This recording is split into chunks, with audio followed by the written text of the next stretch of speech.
Ya, mulai 13 November mendatang, Dinas Perhubungan DKI Jakarta dan Polda Metro Jaya akan mulai menindak pengemudi kendaraan yang tak lolos uji emisi dengan sanksi tilang dan disinsentif parkir.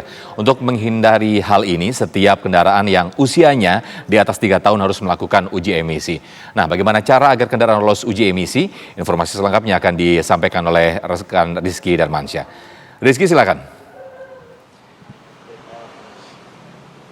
Ya, Sofyan dan juga pemirsa, kita tahu pertanggal 13 November 2021 kendaraan yang belum melakukan uji emisi ini akan ditindak, akan ditilang. Ini sesuai dengan aturan yang dikeluarkan oleh pemerintah Provinsi DKI Jakarta Pergub 66 tahun 2020 ini untuk kendaraan bermotor, baik motor maupun juga mobil, utamanya ini yang usianya di atas 3 tahun. Lalu seperti apa pemilik kendaraan harus menyikapi dan bagaimana sih caranya biar lolos uji emisi, dan bagaimana kalau pemilik kendaraan ini tidak lolos uji emisi? Kita ngobrol langsung, berbincang dengan pakarnya yang sudah malang melintang di dunia otomotif. Sudah ada Mas Ridwan Hanif, pemerhati otomotif.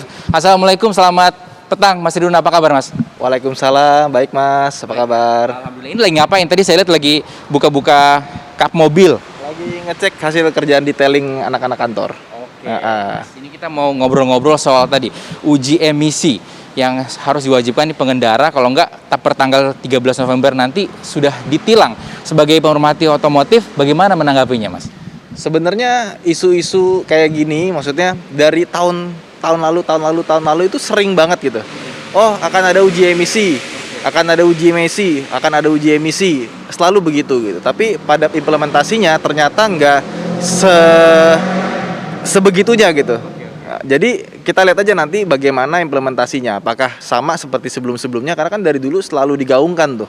Dari zaman tahun 2010, 2012 selalu ada. Kita akan uji emisi, selalu begitu terus sih. Jadi kita lihat aja yang seperti ini apakah sama seperti sebelumnya atau berbeda. Oke, bagaimana pengawasannya dan juga penindakannya di lapangan. Nah, ini di samping ada kendaraan atau mobil yang kayaknya usianya sudah jauh sekali Mas ya, lebih dari 3 tahun ya. Ini sudah uji emisi atau? Ini tahun 2003. Oke, ini kan kalau kita tahu yang diwajibkan untuk atau diutamakan uji emisi ini di atas 3 tahun begitu Mas. Kendaraan-kendaraan yang di atas 3 tahun memangnya sudah perlu melakukan uji emisi? Apa masih terbilang prima kok kendaraan dengan usia kurang lebih 3 tahun? Ya, karena untuk uji emisi itu sebenarnya komponennya ada banyak sekali. Nah, di Indonesia sendiri itu yang diuji itu kalau untuk mobil bensin itu kan hidrokarbon sama CO. Nah, kalau untuk diesel dia kepekatannya. Nah, beda sama yang di luar, yang Euro itu mereka sudah pakai lebih advance dari itu, dia ngitung NOx segala macem. Makanya standarnya juga lebih tinggi kan. Di Indonesia masih Euro 2, di luar dari 2006. Euro 2 sendiri itu kan juga masih tahun 90-an kalau nggak salah, tahun 95 kalau nggak salah 96. Itu standar Euro 2 yang masih dipakai di Indonesia. Indonesia sendiri itu baru tahun depan akan menerapkan standar emisi Euro 4. Di mana Euro 4 sendiri itu sebenarnya udah dari tahun 2005. Nah, jadi harusnya kalau mobil masih bisa sambil kita tunjukin kali part-part kayak gimana yang mungkin bisa dilihat terkait dengan hal-hal yang harus diperhatikan menjadi concern uji emisi ini. Oke, yang pasti kalau kita pengen uji emisinya bagus, kita lihat dulu standar mobilnya. Misalkan gini, kayak mobil ini kan mobil dari Eropa, dari Inggris. Inggris tahun 2003, di mana waktu 2003 itu standarnya Euro 3. Jadi udah lebih advance dibandingkan sekarang yang Euro 2. Kalau mobil dalam keadaan sehat, ini pasti lolos uji emisi. Karena emang standarnya udah Euro 3, bukan Euro 2. Tapi uji emisi itu juga, emisi juga tergantung dari ininya, kualitas bahan bakar.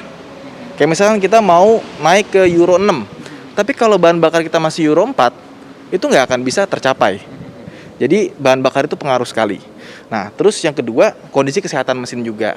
Jadi misalkan kerak karbon yang di dalam ruang bakar, terus juga busi mobil, ya pokoknya yang berhubungan dengan ruang pembakaran, di mana kalau misalkan pembakaran itu semakin bagus, otomatis uji emisinya, hasil emisi yang dibuang akan semakin bersih. Jadi praktisnya yang bisa dipahami oleh pemilik kendaraan apa sih Mas, dan juga tips-tips biar bisa lolos uji emisi? Kan jenis kendaraan berbeda-beda, ini salah satu saja tadi yang Mas Hanif tunjukin gitu ya. Yang pertama, ketika mau melakukan uji emisi, naikkan kualitas BBM. Misalkan tadinya isinya biosolar, ketika mau uji emisi kita isinya pakai Pertadex.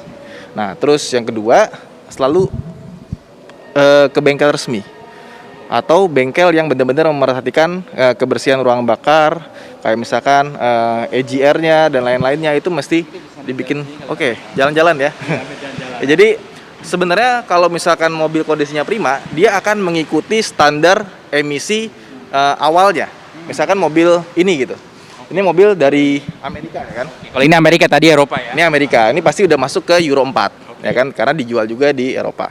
Nah, mobil ini pasti memenuhi standar Euro 4. Jadi kalau misalkan dia dalam kondisi yang baik, dia pasti akan memenuhi standar Euro 4.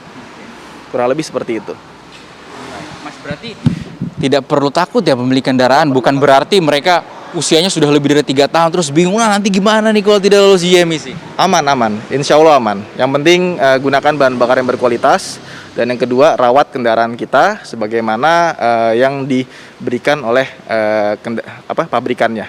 Gitu. Baik. Terima kasih Mas Hanif atas informasinya untuk pemirsa TV One. Itu tadi pesannya, perawatan harus dilakukan dengan baik dan juga gunakan bahan bakar yang tepat. Sementara itu yang dapat kami kabarkan pemirsa, kita kembalikan kepada Sofyan di studio. Baik, Rizky Darmansyah, terima kasih laporannya.